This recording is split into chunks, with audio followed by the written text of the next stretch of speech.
I don't know about you, but I'm feeling 0-2. And here on Arrowhead Allies this week to help us try to make sense of all this, because if we were left to our own devices, we may just tear things down a little bit here on Arrowhead Allies. So to try to keep things a little bit on the sane side, we had to do it. We had to go out and get one of the best in the business. Trey Wingo is joining us here. He's going to try to maybe keep us off the ledge a little bit. Trey, welcome to the show. I know you've already talked a little bit about the Chiefs earlier today on your podcast. How are you doing, sir? Good, guys. How are you? How's everybody doing in Kansas City? Well, you know. No, I don't. That's why I asked. I'm trying to save some of the good stuff, Trey. I'm trying to keep things positive. 0-2 here. And as you talked about, I mean, let's just get right into it here, Trey. The Chiefs at 0-2, I think in the last 5 seasons since 2020, of the 85 teams, only 75 have missed the playoffs. So this is not your average 0-2 team. We know that, Trey. But through the first 2 weeks, the Chiefs play against 2 very good teams here. But where do you see that this team is right now, kind of following this start? Well, I guess the easiest way to answer that was we still haven't seen the 2025 Kansas City Chiefs. I mean, if we're being honest about it, we're still waiting for the entire receiving core of Hollywood Brown, Rashee Rice, and Xavier Worthy to be on the same field at the same time. You know, last year, Hollywood injured his shoulder in the first preseason game, basically missed the entire season before coming back late. And then Rashee Rice had his knee destroyed in the game against the Chargers early in the season. And Xavier Worthy, as a rookie, was on the same path, basically, if you look at his development, on the same path as Rashee a year ago. And I said going into this season, I thought that the Chiefs had the deepest receiving core they've had in Patrick Mahomes' career. And he's played exactly 0 snaps, 0 with those 3 guys on the field. So I'm not pushing the panic button yet. This team is far too experienced, far too talented for them to not understand what's in front of them. However, it is imperative for them to beat the Giants on Sunday night. They beat the Giants on Sunday night, I think everything is fine. If they don't, then we got real issues. Yeah, and Trey, talking about the Giants, just real quick, just if people think this is going to be easy, the Chiefs will get back to business. They'll be 1-2. Nothing Chiefs is easy. A little bit on the offensive line. Nothing is easy. Nothing is easy. I mean, look at last year. How many one-score games did they win? I mean, nothing's going to be easy. They just have to finish. You know, you look at the game on Sunday, 2 plays changed the entire game. The Travis Kelce drop or batted ball that led to an interception at the goal line, and Patrick missing Tyquan Thornton on what would have been a huge play with plenty of time to spare, so they wouldn't have to go into desperation mode in the onside kick and everything else. It's just a matter of executing when things are on the line. Nothing's going to be easy. I mean, Patrick said this a couple of years ago when he was doing the match live on either TBS or TNT, and you heard him say, Ernie, you know how this is. I don't like blowouts. I like to keep it close. I like to keep it entertaining. I like to keep it interesting. It's never going to be easy with Kansas City. They just need to execute in the critical moments, and through 2 games, they haven't. Yeah, great to have you on this week, Trey. Thank you for coming on the show.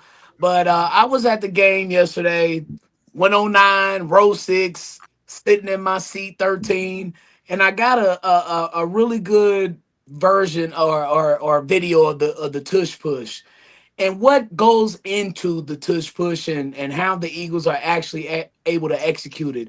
And the arguments are starting to heat up now, and I'm pretty sure the people wanting it to ban it, their arguments have never been stronger than yesterday.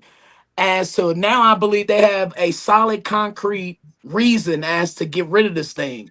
Because although I was never one to be on the bandwagon of getting rid of the tush push, because I just always thought it was something specific to the Eagles and a strength that they do to their team. And it's legally a football play, although it looks more like rugby. But now we got real issues when you got the former head of officiating, Dean Blandino on Fox, talking about, I'm done with it. How do you officiate this? And I think that's a real strong question with this now. That we didn't really have that question last year, but now I saw it yesterday.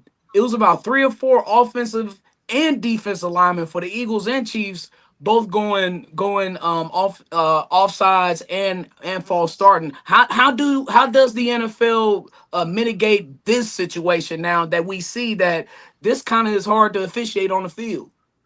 It's really simple. Just call it. Like, I'm not for look.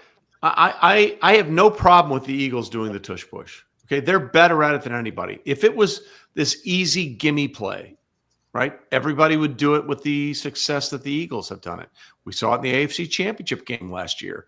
Josh Allen couldn't get it done on that fourth down play against the Kansas City Chiefs at Arrowhead. Just call it if it's an offsides. Call it if it's a false start. NFL officials, this just in, are bad. They're bad. There's no way around it. Okay. Everyone wants to look at the conspiracy theories, which that was the funniest thing to me last year. Do you know which team had the most touchdowns called back by penalty in 2024? I'm assuming you do. It was the Kansas City Chiefs. Do you know the team that had the most touchdown drives continued by penalty in the last 2 years? It was the Buffalo Bills. Like, imagine if Bill Vinovich had gone over to Patrick Mahomes during a playoff game and apologized for missing a call, how much the entire world would have had their head explode. No, it wasn't Patrick Mahomes. It was Josh Allen. So let's just get rid of – I'm going to be colorful here with my language. Please. Let's get rid of the bullshit, okay? Let's get rid of the bullshit. At the end of the day, all they have to do is call it. All they have to do is call it. And for Dean Blandino, who I love and is a friend of mine, is going to be on my podcast, Straight Facts Homie, very soon. For him to say, I'm tired of it, well, then just call it. Like, they did it in the Super Bowl a couple of years ago in Super Bowl 57. They called the Chiefs. They called the Eagles for that. Call it on them. Just call it, and we don't have to have this controversy of having it banned or not. It's like banning Hack-a-Shaq in the NBA because he's terrible at free throws. No, be better at your free throws. So there's no controversy if you just call the blatant false starts or the blatant offsides. It doesn't matter. So I don't want it banned just because one team does it better. What I want is for the NFL to call it when there's a freaking penalty. That's all. Hi, Trey. You mentioned earlier that you think Travis Kelce is killing the team right now. Can you give us a little more insight on that? Look, I want to be clear. I love Travis, okay? He's a friend of mine. I've known Travis forever. But if you go back and look at this season, he stopped running on an easy touchdown pass against the Chargers in Brazil, right? If he just keeps running, that's an easy touchdown. He admitted on his own podcast that he was responsible for taking Xavier Worthy out of the game 3 snaps in with a crossing route that wasn't run correctly. And you look at yesterday. Yeah, it was a tough catch. But peak Travis Kelce makes those catches. When you don't have Xavier Worthy, when you don't have Rashee Rice, when you don't have these guys, Travis has got to step up. He's got to be, and I believe this. Travis Kelce is the greatest tight end in the history of the NFL. He's better than Gronk. He's better than Tony Gonzalez. His peak, his career is longer than Gronk's peak. When I talk about best tight ends, like his career, his peak is better than Gronk's entire career. That's how good Travis has been. And I don't want to hear Patriots fans saying, yeah, but he doesn't block. You think you love Gronk because he blocks? Man, shut up. You don't give a shit about him when he blocks. You want him to score touchdowns. Get out of here with that crap. But he needs to play better. And he knows it. Like, he had that one run, that one catch down the sidelines earlier in the drive before the bobbled ball. And he celebrated like it was awesome. No, that's the standard for Travis Kelce. Those kind of plays are the standard for Travis Kelce. They don't need to be celebrated. That needs to be the standard. And that hasn't been in the first couple of games. Yes, he had the long touchdown run, a touchdown catch on the great concept to get him free against the Chargers. But you look at Travis Kelce's numbers against the Chargers, he's owned them forever. And he was a non-factor outside of that one play in the game against the Chargers. And that play at the goal line changed the game completely. They go up 17-13 there, and suddenly the Eagles are playing from behind. They're pressing. And everything that followed after that changes dramatically. The defense played awesome against the Eagles. The offense is still stagnant. Like at one point, I said to myself, I think Patrick Mahomes is just going to will this team to win by himself, but you can't do that. Travis is awesome. He's the best tight end in the history of the NFL, in my opinion. First ballot Hall of Famer. But he would tell you in an honest moment, I'm not playing at the level that I need to be, especially when those wide receivers are out. He needs to be the difference maker in those situations. And he got a lot of crap last year, and I thought he was very productive last year, extremely productive last year. People are complaining about the touchdowns. Well, there was a game against the Bengals last year where he was wide open in the end zone, and Patrick threw it to offensive lineman Wanye Morris. Travis was wide open for that one. There was the game against the Raiders, which went down to a botched exchange between Aiden O'Connell in the center. Travis broke off a route. Like he was going to the right corner of the end zone, wide open for a touchdown. And for the last second, he turned it the other way. Patrick threw it where he was going to run. Patrick did one of these things, And I'm not completely excusing Patrick either. He missed Tyquan Thornton early in that game. That would have been a huge play. That would have put them in a situation to not have to be so desperate at the end of the game. But when those receivers are limited, Hall of Famer Travis Kelce needs to play like Hall of Famer Travis Kelce. And through 2 games, that has not been the case, if we're just being honest about it. Thank you. Absolutely. Trey, You're welcome. I want to talk about your podcast, Straight Facts, Homie. So give us the straight facts, because Trey, you're someone that has been outspoken when it comes to kind of this new era of sports media and kind of gotcha journalism and the way that a lot of sports media members present themselves, kind of outlandish takes for clicks. You've been kind of on the Chiefs bandwagon. You're one of the few all offseason that said, hey, this team's going to be okay. They're better than they were last year. We're still trying to get to that point. We'll see. But just kind of give us your take on this podcast that you're doing, what you're trying to do with it, where people can find it, and just your overall take on sports media currently. Sure. Look, at the end of the day, information matters, right? And presenting that information in a way that makes you smarter as a sports fan should matter. After the game last night, where J.J. McCarthy and the Vikings came up short after 3 touchdowns in his fourth quarter, in his first game, and people were saying, I literally watched.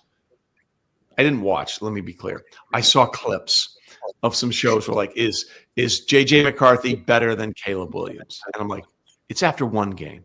It's after 1 game. Okay. And, and then he didn't play very well last night. And I put out there all the hot takes that, J.J. McCarthy's better than this quarterback and this quarterback. No one knows yet. The long view was always the best view. I have no idea what J.J. McCarthy's going to become. But I am so sick and tired of arguments and false pretenses and feelings. And here's what I think based on my feelings as opposed to actual statistical data and information. We as journalists or media members have a responsibility to inform. That's our first thing, to inform, okay? And when we take away that sort of credo, and it's based on, well, I'm going to yell louder than you, or I'm just going to scream my opinion based on nothing, then we've lost our way completely. And Straight Facts Homie podcast is basically the opposite of that. We don't care about your feelings. We don't care about your opinions. We don't care about your arguments. We care about what the data tells us and what that shows us. And we have a responsibility. In fact, Chris Brockman, who is a friend of mine, I love him to death. When I put that about JJ out there last night, he's like, well, where's the fun in that? I'm like, the fun comes with being accurate. The fun comes with being right.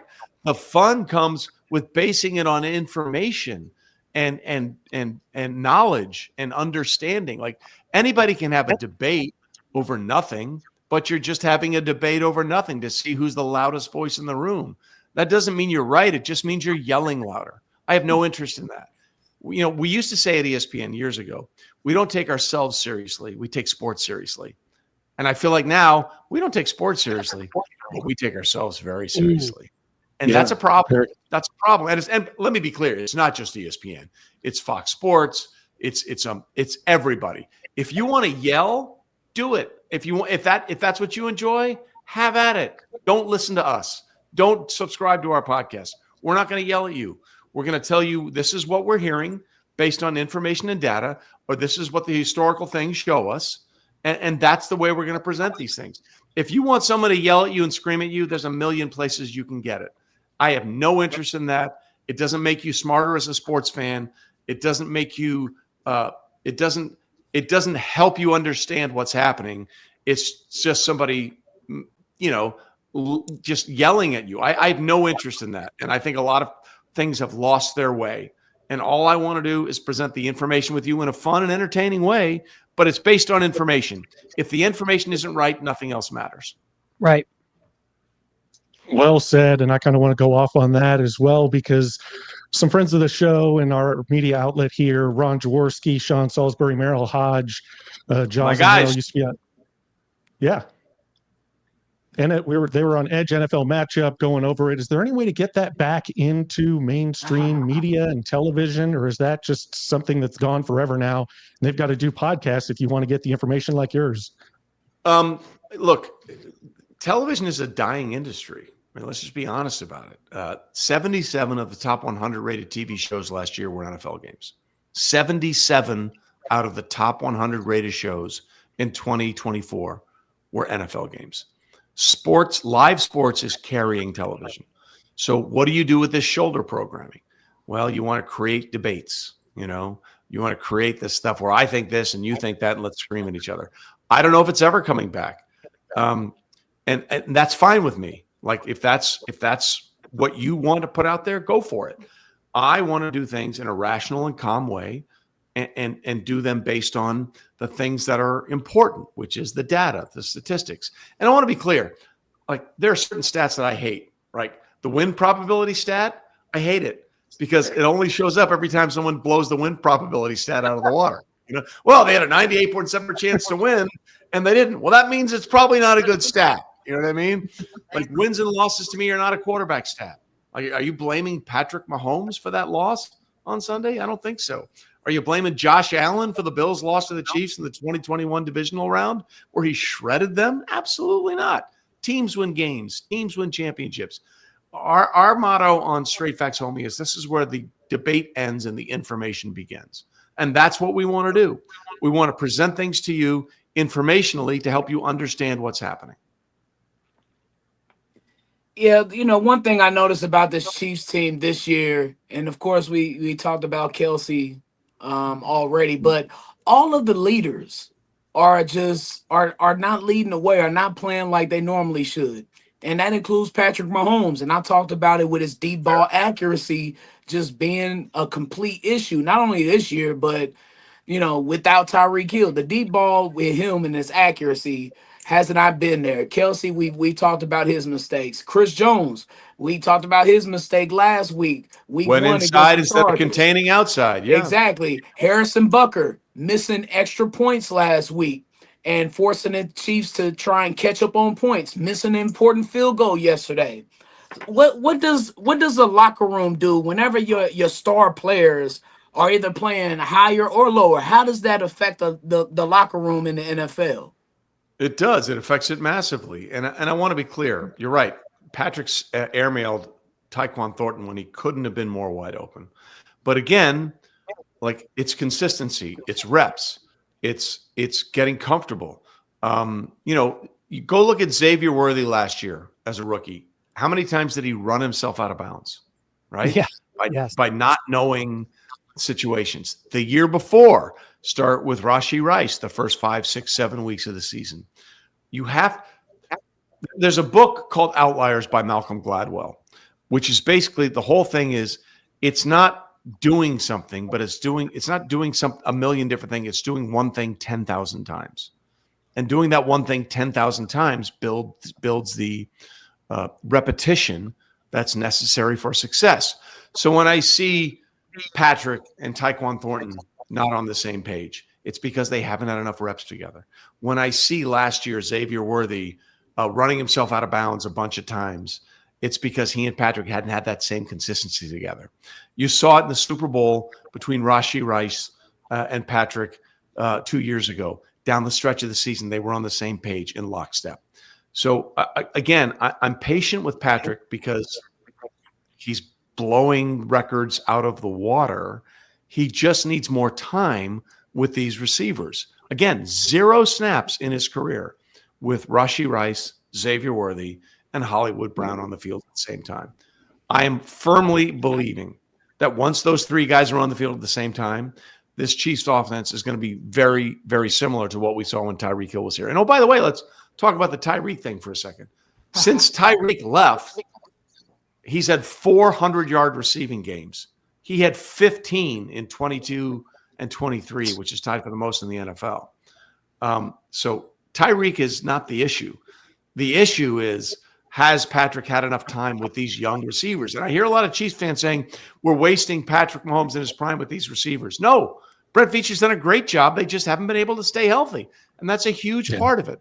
Look, at the end of the day, shit happens in the NFL. Like, the best sometimes mess up. Butker is still one of the most accurate kickers in the history of the NFL. Chris Jones is one of the top 5 defensive linemen in the NFL, period. He made a bad decision against the Chargers to go inside, and Drew Tranquil, of all people, called him out on it. Those things can be course corrected. It's the old Bill Belichick line: do your job. If the Chiefs just do their job, they'll be fine. Now, if they lose to the Giants, we got a house fire. Okay, we got a house fire, and that's a bigger issue. I do not expect that to be the case. I think that when they get everybody together, they'll be fine. The question is, how far behind are they going to be when they get everybody together? The Broncos losing on Sunday was a big deal for the Chiefs. Instead of 2-0, they're 1-1. Who knows what's going to happen with the Chargers and the Raiders on the doubleheader of Monday Night Football? As bad as it's been, they may just be one game out of first place after 2 games when it's all said and done. So you're saying not to push the panic button, Trey? Don't push the panic button. I know. I love that positivity. I mean, like, it's the Chiefs, for Christ's sake. Kansas City wants to die today. I'm telling you. Kansas City doesn't know. They don't know how good they've had it. Okay. Like, I'll give you an example. I had to remind everybody. See, people are saying, "Oh, the Chiefs will never catch the Patriots." Really? Well, hold on a second. You know what Tom Brady's record was with Bill Belichick through his first 5 Super Bowls? You want to take a guess? He had a loss. 3-2. You know how many seasons it took Brady and Belichick to get to 5 Super Bowls? 11. 11. Mahomes is 3-2 through his first 5 Super Bowls through 7 seasons. So by every comparative metric, the Chiefs dynasty is well ahead of what the Patriots did. Okay? The difference is the Patriots found a way to have 2 separate dynasties. I mean, after they won Super Bowl 39, they didn't win another Super Bowl for 10 years. 10 years. They lost Super Bowl 42. They lost Super Bowl 46. And they didn't get back to the Super Bowl until Super Bowl 49. That's how long it took. So all the Chiefs have to realize is that as long as Andy Reid is there, as long as Patrick is there, as long as GM Brett Veach is there, they're going to be in every game they play. And at the end of the day, more often than not, they're probably going to find a way to win. Look, they've beaten the Chargers 7 straight times. The Eagles are probably a better roster, top to bottom, than the Chiefs. But this idea that it's all going to come crashing down this season and they're going to go like 5-12 is hilarious. Come on, man. You really just look at who we've got. We've got Andy Reid, the only coach in NFL history to have 100 wins with 2 teams, the only coach in NFL history to be the winningest coach for 2 franchises. He's been to 6 Super Bowls. 6? Yeah, 6 Super Bowls. I mean, like, he knows what he's doing. Steve Spagnuolo is the only defensive coordinator with 3 Super Bowl rings. They know what they're doing. They just need to execute. It's like the 2021 season where they started out strong. They lost that game to the Ravens, and then they lost a couple more, and Patrick was tossing up some interceptions. And people are like, oh, my God. Like, what's going on? No, it'll course correct itself. They 1 win, and they're back on track. In fact, I was looking at the schedule. All right, let's pull the schedule up here for a second. Okay, so they got the Giants. They should win that game. They got the Ravens at home. They need to win that game. Jags. Then they go to Jacksonville. They can win that game. Then they're 3-2. If they're 3-2, they're fine. Okay, even if they're 2-3, they're probably okay. But then they've got a tough run with the Lions. They got the Commanders, who may or may not have Jaden Daniels. We don't know what's going on. We know what happens in Buffalo. Buffalo always wins in the regular season, and the Chiefs win in the postseason. That's the way it goes. Truth. You know? So I just think at the end of the day, as long as they execute, they're going to be fine. And games are razor thin in the NFL. They're razor thin. So these things that have gone against them the last couple of weeks, they just need to turn their way. And I think the talent is there. And again, when you get Rice, Brown, and Worthy on the field together, this offense is going to look very different. Well, Trey, we cannot thank you enough for your insight here, bringing it as always. Make sure everyone goes and subscribes to your YouTube channel at Trey Wingo, and then the podcast Straight Facts Homie. It's always great stuff. And Trey, we can't thank you enough for spending some time with us and giving us your insight, man. You're truly one of the greats, and we're all just huge fans. So thank you so much. Thank you. By the way, the Josh Simmons play on the interception was one of the greatest things I've ever seen. Fantastic. Yes. One of the greatest things I've ever seen. About him, there's none now. That was Larry Allen in 1994 chasing down Darian Connor after a Troy Aikman interception on Monday Night Football. He hit 18.2 miles an hour. Okay. That dude is going to be – the fact that they got him where they got him in the draft, that's the steal of the draft. He's going to be fine. Yeah, that's a big one. We'll see how this line kind of gels together. Trey, again, thank you so much, my friend. We appreciate you. You got it, guys. Take care. Thank you, Trey. You too. Got to have you on soon again, my friend. Anytime. Thanks. Take care. Yeah, that Josh Simmons play, it had me floored. When I saw it in real time, I thought it was a receiver or a tight end or something chasing him down. And I look back today as I'm doing a rewatch because it's different when you're at the game and when you watch it at home. I said, I know that's not a 7 and a 1. I said, I know that's not a line. That's Josh Simmons tracking him down. No, Are we serious? Speeding in a school zone. It was ridiculous. That was his speed is. I've never seen an offensive lineman run that fast ever. Well, crazy. Big thanks to Trey Wingo, guys. That's the kind of stuff you're going to get here. And we're going to have Nick Lowery joining us in just a few minutes to talk about some of the kicking woes and some of the things that have happened. But we want to get into a couple things while we have a little bit of a window here. Oh, no. Melena, you've got some crumb bums for us. Noah, let's start with you. We've now seen two iconic Harrison Butker and Travis Kelce make major blunders in these first two games that have directly contributed to the losses. Are you worried about these guys, Noah? I mean, I'd like to say no because of how great and prolific they've been over this whole run. And I'm not really worried about Butker. I'm going to have to see more from that. I still think he's at the top of his game, but we'll have to see how this goes. Brian mentioned it, the missed extra point, the missed field goal. I mean, it's early on, it's two things, but these are crucial when your offense is playing the way it is.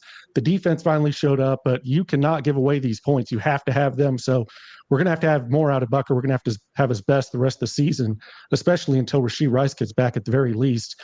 As far as Kelce, I don't know. I threw away all the stuff about he's washed last season, but this doesn't look like he's totally into it. As much as he says he is, and as much as he wants to be, and as much work as he put into his body this offseason, there's just something that's not clicking, that's not working.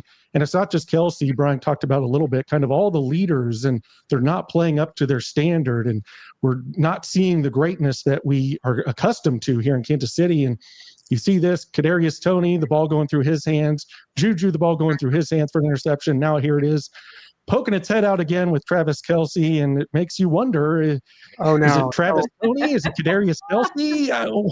What's going on with Travis Kelce here? I don't know. I don't like it.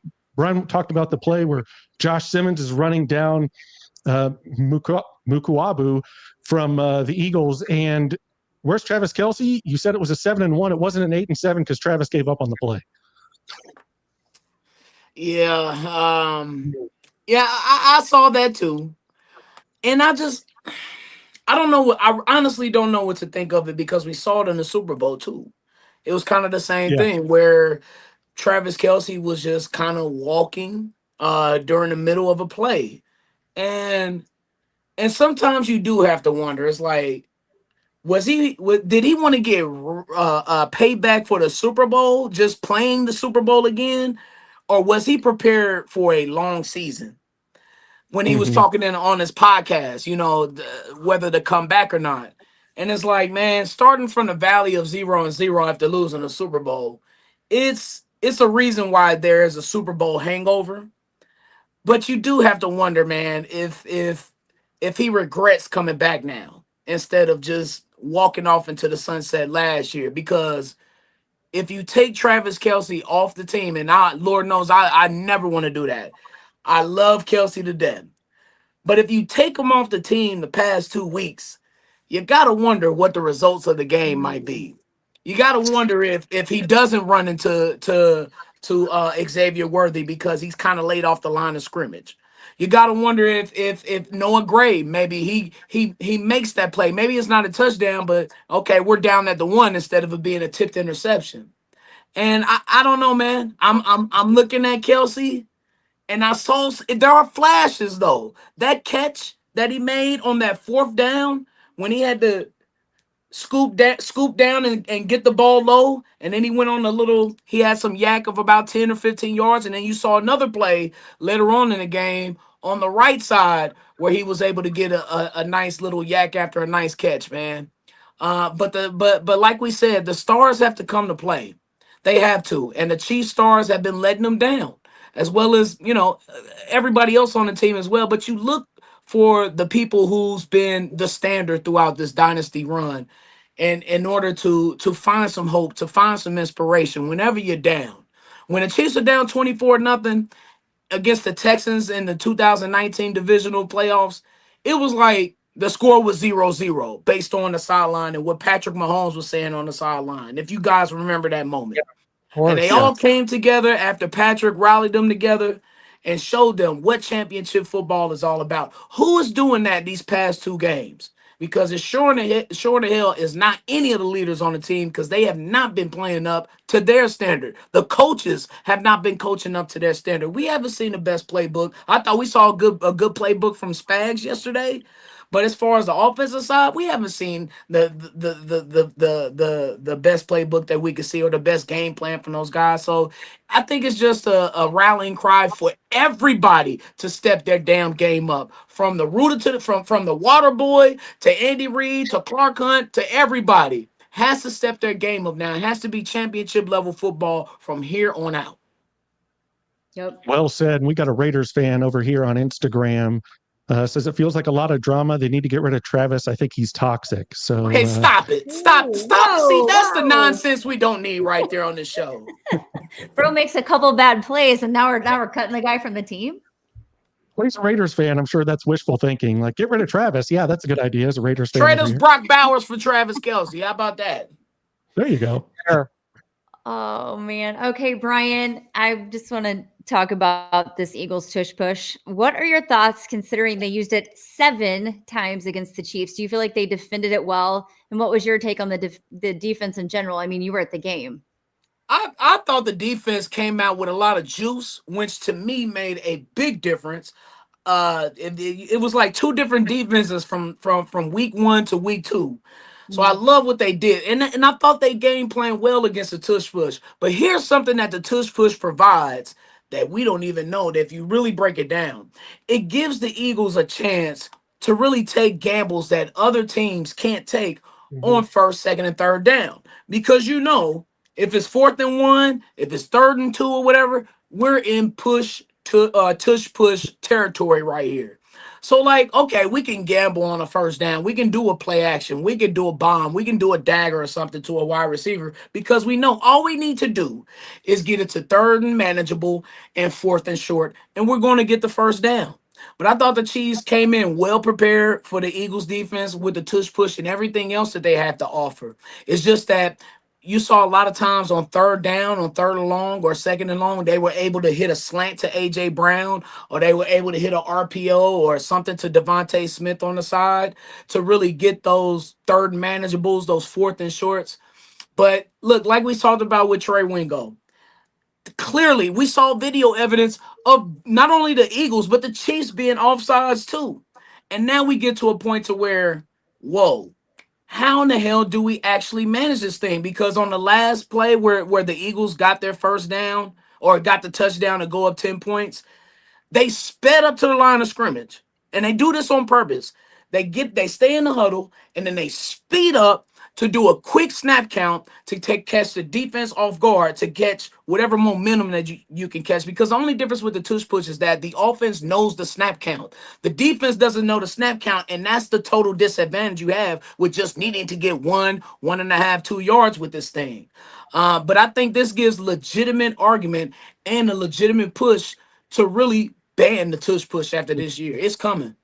Thank you for that, Yeah. Brian. Clint, I want to wrap with you. We hear a lot about the Chiefs fatigue from the national media, but do you think a little bit of that actually exists within our own fan base after all these years of success? I do. I think that getting to the top, we saw this with Rocky Balboa. When he beat Apollo Creed, and what happened in Rocky 3 when he got destroyed by Clubber Lang in that first fight, because he'd lost the eye of the tiger. I think it's hard to stay at the top. It's harder to get there, and it's harder to stay there. Ask programs like Alabama in the college football ranks. And I think the Chiefs right now are experiencing some uncertainty, especially with an 0-2 start. I didn't feel a lot of buzz coming around from this, hosting the defending Super Bowl champions on the America's Game of the Week with Tom Brady and Kevin Burkhardt calling the game at a sold-out Arrowhead Stadium. And Brian, you were there. I think the atmosphere was just fine, but it does feel like there's a little lag. And we've seen Taylor Swift now at games for now. This is her third season. She and Travis are engaged now. We've seen all the fame. We've seen all the things. Patrick and Brittany now have a third child. We've been there for all of it. We've seen Patrick grow up. We've seen these players all go from Chris Jones getting drafted in 2016 to now being a 3-time Super Bowl champ. It's hard to maintain that hunger. It's hard to maintain that drive and that fire. And I think that all of that, coupled with playing 3 more games a year than every other team, almost every season for 7 years, I think it's kind of all caught up. And there is a little bit of fatigue around the city, around my home, around people I know that I talk to. There's a little bit of fatigue. Yeah, people want to start winning again for sure, and I think everybody's starting to stress out. But like Troy said, we can't push the panic button yet. No, Do we you don't guys think that tush push should actually be a dance move at this point? There is, well, it could be a lot of things. Brian Dance just looked moves, down, he's like, well. There's a lot of ways. Yeah. I don't know, but like Dean Blandino said, who's been on this show before, Milena, he's done with it. I think Brian agrees. Noah agrees. I mean, it's just. I think whenever you get a guy like Dean Blandino to say that on a national, look, that was that Fox Game of the Week that was watched by most of the country. So it was kind of like a Sunday night football game, except earlier. So whenever you have him on there saying that in front of everybody, that proves to me that it's not just backdoor conversations now. These are conversations that's happening on the forefront, and now it's starting to leak on to TV, because I think officials are tired of this play. I think people that are in charge of football are tired of defending it, because there was already there was a big push to ban it last year. It's just that the Eagles and the NFL got other teams to go along with, when they were voting on it in the owners meetings, they got everybody to because you need a certain amount of teams and owners to agree to ban this tush push. So man, look, man, that campaign, it started yesterday, I think, to reignite that push to ban that thing. I think it's going to happen. Yeah, I've never been for just the pushing element, just in football. It looks like rugby, and I know the NFL isn't happy with the product on TV. It's so anticlimactic, and that's not what the NFL goes with. That's part of the thing with the NFL, is the drama of it all. Is the anticipation of a 4th and 1, and if you already know what's about to happen, the NFL ain't gonna ride with that. Brian, how do we get the offense back on track? Oh, sorry, Noah. The running game. No, you're fine. I was just going to add well, until on. we get Rice and Worthy back, I mean, what happens? Brian, you're right. If you want some drama, the Chiefs in 3rd and 4th down short situations. Now that's some drama for you, because it's usually not going to get converted. Yeah, the running game is suffering, and it's bad. Whenever Patrick Mahomes is your leading rusher, and I talked about this on Brian's World about maybe turning Patrick Mahomes into Patrick Vick until you can get these receivers back and make defenses switch up how they play defense against us. But until we have a legitimate threat of a running game, the Chiefs are going to have this problem until Worthy and Rice get back. Yeah, and it sounds like Worthy could be back as soon as this Giants game. They're hopeful I just don't. I'm worried about it. I don't think we can trust. Oh, he's back, and so we're just going to have him for the rest of the year. I think that shoulder could pop out again. Then he needs surgery, and he's gone. And then it's just down to Rice and Hollywood. But we'll take our number one receiver back. And you're also missing Jalen Royals too. I saw something on Twitter this past week that said the Jalen Royals injury is not getting talked about enough because they believe that was a part of the contingency plan with Rice being suspended. Is Jalen Royals kind of taking up some of those Rashid Rice receptions, and now it's like Hollywood Brown was lipping around the other day. So it's like, man, I the Chiefs have the worst luck with receivers in the past 4 or 5 years. I guess maybe it's the curse of Tyreek Hill or something. I don't know, but Tyquan Thornton, though, he seems to be filling in that role of in case Xavier Worthy isn't 100%, or in case that shoulder pops back out, maybe he's somebody you can rely on that deep ball. But the Chiefs need every single piece of this offense back together ASAP. And Noah, how about the fact that we paid these interior linemen in Creed Humphrey and Trey Smith? And I'm sorry, these guys haven't lived up to it either. No, I saw one where Trey Smith just fell down. It was where Isaiah Pacheco ran to the outside when he could have just followed it up the seam behind Creed Humphrey, and he went to the outside and tried to outrun the Eagles, and it was like a 3 or 4 yard loss behind the line of scrimmage. And Trey Smith fell down. I don't know if we should have paid Trey. I don't know what you do. I would have liked to have kept Joe Tooney and Trey, but I know money's thin. What do you do? Do you not pay Karlaftis, McDuffie? There's a ton of money that has to go around. So I don't know what you do, but I know Trey's more of a run blocker. We refuse to run the ball, whether we are good at it or not. We just refuse to even try it. So I don't know. I don't like what's going on in the offensive line. Kingsley is a freaking matador out there doing his little Olay dance, letting linemen come right in. So I don't know what's going on or how this line's going to get better. I really like what I see out of Josh Simmons, but Juwan Taylor's got his issues with his penalties that continue on. Trey's not playing up to his standard. Creed's not playing up to his standard. Kingsley's lost. I don't think he's ever going to get it. I don't know what we do at left guard. So we're in some trouble here. I had to intervene right here. There was an important part of the game in the beginning of the second quarter. Did you guys notice anything on the field? No. When Josh Simmons was gone? Yes. That's exactly dehydrated what I'm and yeah. Oh, he was dehydrated. That's what they're saying? Yeah. Okay. That's what they're dehydrated. Did you look at number 77 at left tackle? Did you look at Jalen Moore? Did you look at him? Did you see it? It was a bad first play. I know that. Did you get a tingle in your spine a little bit? Did your blood begin to boil a little bit?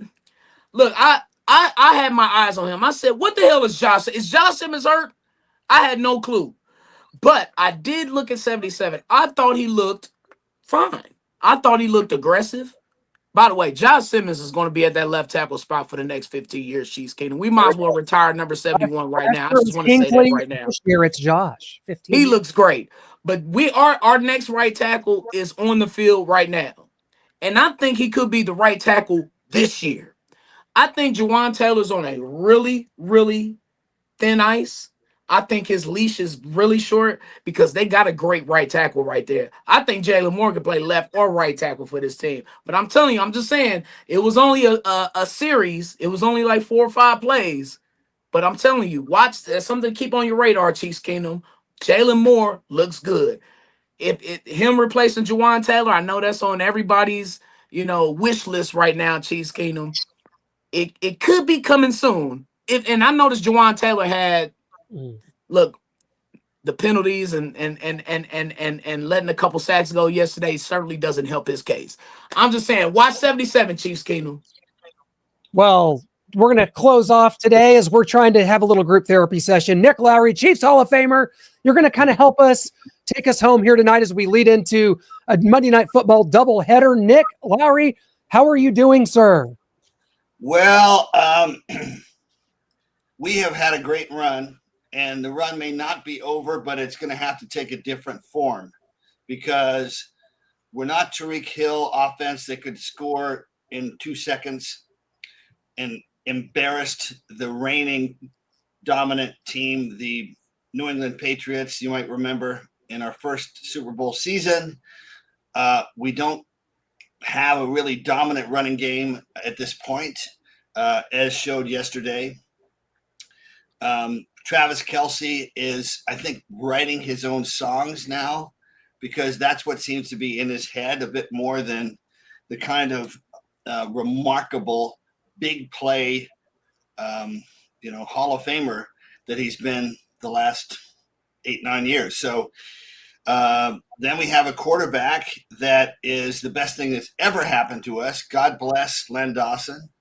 But now that quarterback thinks he has to do everything. And then we have Juwan Taylor at right tackle. Juwan Taylor, just kidding. Seriously, how could we go through an entire offseason thinking that things were going to be okay and that Juwan Taylor was going to suddenly morph into, a reasonable right tackle? You don't have to know football that well to know if you don't have great protection at the tackles, particularly left tackle with a right-handed quarterback, but still. And I think we've got the answer at left, but we just didn't do enough. I just don't understand it. I said this all season on WHB last year. I would rather have a 6th offensive lineman and a 3rd tight end and have 2 guys going out, because I know that Patrick has the ability, when he has time, to find the open guy, or he can run as he did yesterday. So he's developing bad habits because he feels like he has to do everything. This has been, and this will be, a surprising team because it's the best coach. I still double down on that in terms of offense and defense, particularly on defense. Yesterday, shutting down again Saquon Barkley for the 2nd straight game, this time to 88 yards. And, Jalen Hurts, 101 yards passing.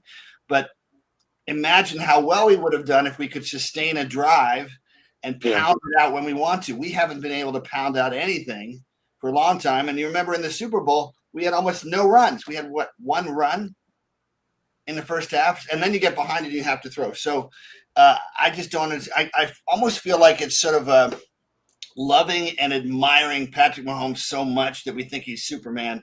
And in the end, God bless him, we want him to play another 10 years and be the Patrick Mahomes that we've known. It's not going to happen if we don't take care of protecting him. It's that simple. Well said. And just with that, and the offensive struggles, knowing that we rely that much more on the points of our kicker.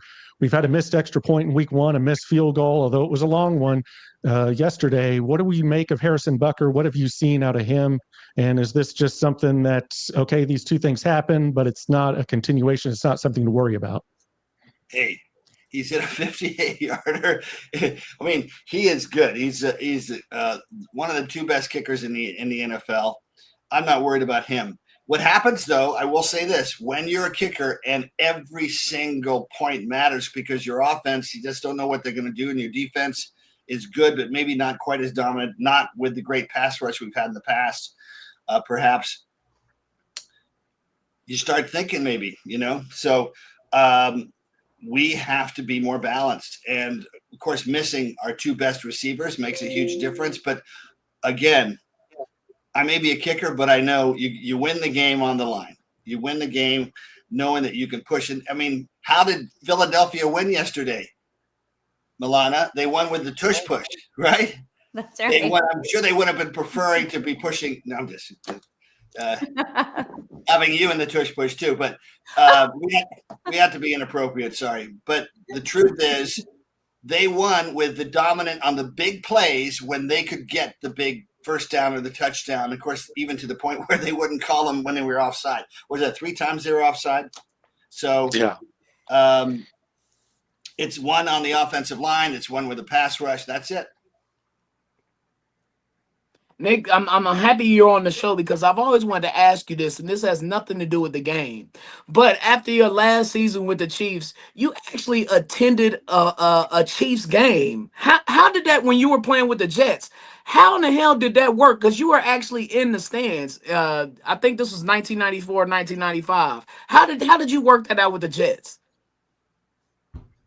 I didn't. I just went to the game. I was making all my kicks, and we went. And then, if you see the nice story by Leif Leipzig, it was awesome. Everybody around me. I was sitting, ironically, in front of Lynn Elliott's sister and brother. Oh boy. Right in front. And I was just honored and excited. The best thing that ever happened to me was playing for the Kansas City Chiefs. So didn't have to work it out with them. And, then everybody stood up and started doing the tomahawk chop. So I did that. But, that was so then. you didn't have to clear that with your team or anything? You could have just went to the game? Yeah. That's great. The more you know. Nick, I mean, with what we've seen, and we've talked about the evolution. I mean, the kicks are incredible. We saw the Dallas kicker go for a 60 plus. We're talking about Butker missing a 58-yarder like he was missed a 38-yarder or something. I mean, the distances are just insane. And so with that being said, the margin for error is still thin. These guys are just bombing it. So is Butker going to be able to kind of evolve with this and keep his sort of status as one of the top 5 kickers in the league? I think he is, and he has. Just to clarify, because everybody, Milana, I want to bring you into this conversation. Everybody else is talking, but you're not. So, but seriously, Deflategate. What happened with Deflategate? Oh my God, the actual pressure of the football was down 2 pounds. Anybody that knows your tires, right? You get your tires, let's say at 35 pounds or 36 pounds. At 74 degrees, suddenly it becomes, 15 degrees. Your tire pressure will go down several pounds. So they made a huge deal out of that with Tom Brady, who, by the way, in the second half of that same game, played well. But they don't make anything out of the fact that the balls are now broken in. And kickers can, if you remember Russell Erxleben back in 1980-81 and Tony Little, and those guys were kicking 65-yard field goals because they had a rule that allowed them to use their practice game ball. So quick science, the foot connects with the football for 4,000ths of a second. If you break the ball in, kind of like a baseball mitt that's new, anybody that played baseball, right? Brian, right? I mean, he can barely catch it. But when you break it in, it adds maybe 1/2,000th of a second that the ball is being hit, and the power and impetus is being driven into the ball. 12.5% is an extra 6-7 yards. Nick, I love that you pulled me into this conversation because appropriately, I have a half deflated signed Tom Brady ball sitting behind me that Tom Brady gave me. And it really is quite deflated because I've had it for so long. And I just asked my husband, I'm like, should we put some air in this guy? No. Go ahead. No. I was going to talk to you about in 1993, none of us were born, including you, Nick, but somehow you were on that team. You played with Joe Montana and Marcus Allen. I have a Marcus Allen ball back there as well. And you guys went for the 1993 AFC title game. Can you talk about that and take us back a little bit? Yeah, I mean, we'd beaten Houston Oilers back then, who'd won 11 straight games, and I'll never forget flying back and seeing 30,000 cars to the airport. It was ridiculous, that excitement. Then coming into the game, and in the parking lot, Joe Montana is two rows in front of me on the team bus. And there's a little old lady with Buffalo Bills, and she's got her beanie and everything. Mm-hmm.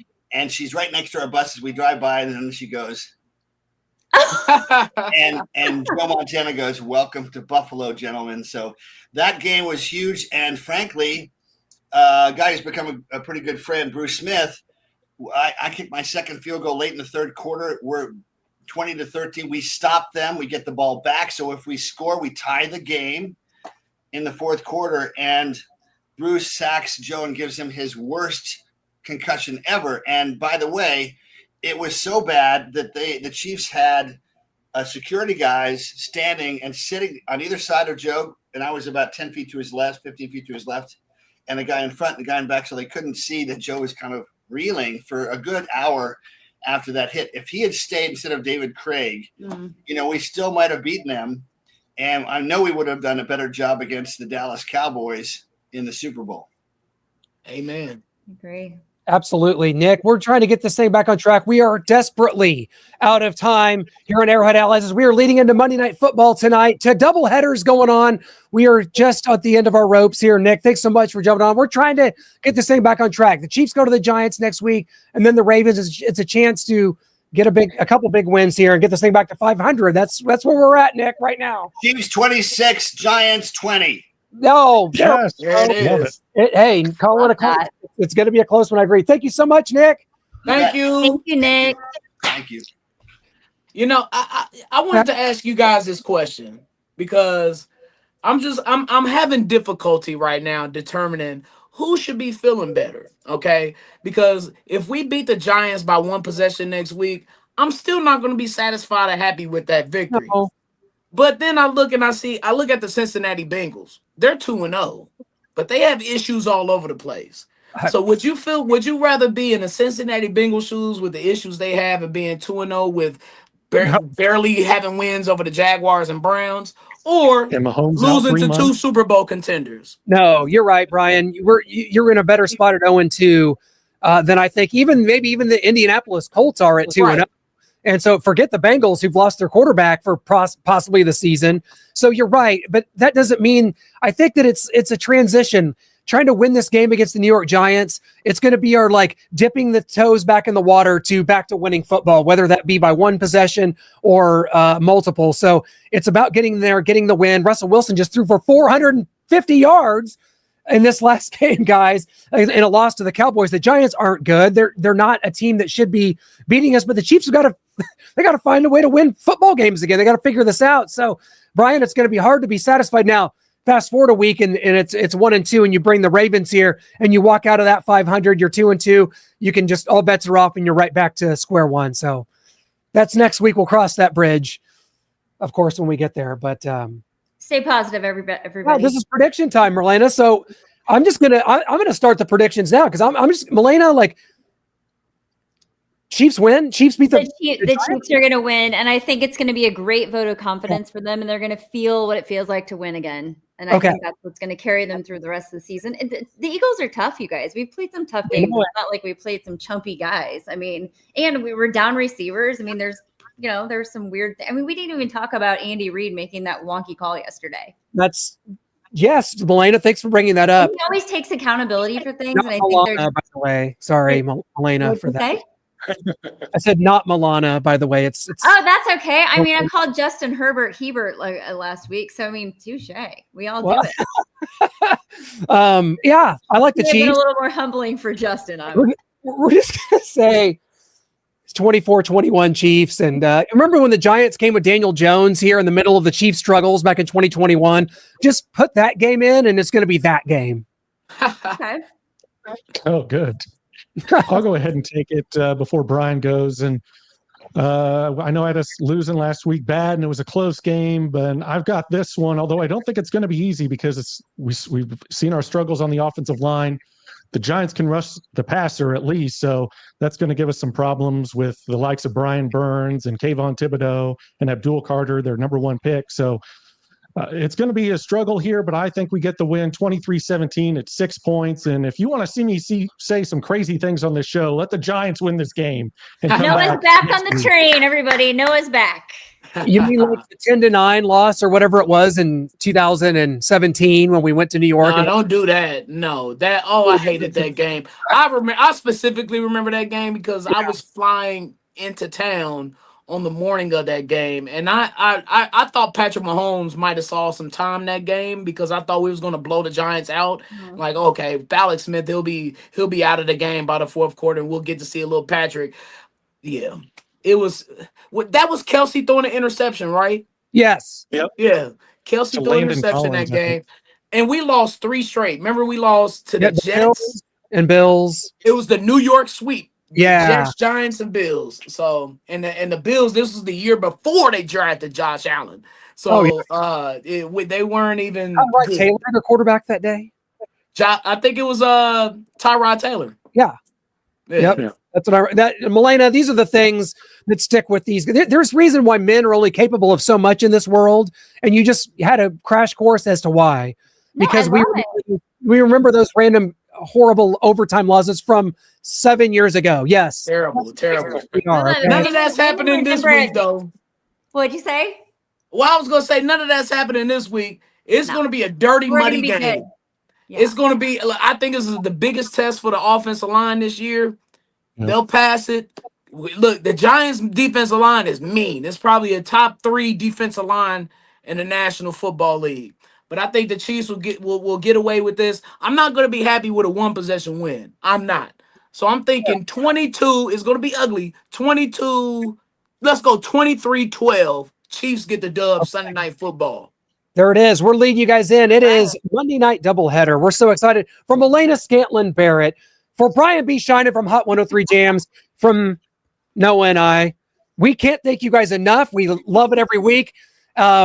We might be without Milena next week. We hadn't prepared you guys for. No, we changed. We changed our dates, so I'm going to be gone. And I'll text you. Okay, we're going to have Milena, guys. We're going to get through this together. Thank you so much for joining us on Arrowhead Allies.